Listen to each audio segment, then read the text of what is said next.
Khammam to Bonakal road వచ్చేసి ముస్తాఫా నగర్ నుండి 4 కిలోమీటర్ల దూరంలో పందిళ్ళపల్లి రైల్వే స్టేషన్ పక్కనే మనకి ఎంచర్.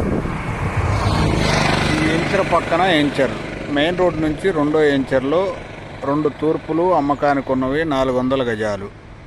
తక్కువ ధరలో ఇస్తారు. తక్కువలో తక్కువ, బాగా తక్కువ గజం 5,000 రూపాయలకి ఇస్తారు. జస్ట్ 150 మీటర్ల దూరంలో ప్లాట్లు అమ్మకానికి ఉన్నవి. ఇన్వెస్ట్మెంట్కి బాగుంటాయి. ముస్తాఫా నగర్ నుండి 10 నిమిషాల ప్రయాణం. కొద్ది రోజుల్లో 4 వే కాబోతుంది. ఇక్కడనే పందిళ్ళపల్లి రైల్వే స్టేషన్ ఎగుమతులు బాగా, ఎగుమతులు రైల్వే స్టేషన్ కూడా బాగా డెవలప్ అవుతుంది. మనకు వచ్చేసి దంసలాపురం ఎగ్జిట్ ఇస్తున్నారు హైవేకి. తక్కువలో తక్కువ, బాగా తక్కువలో ఇస్తున్నారు.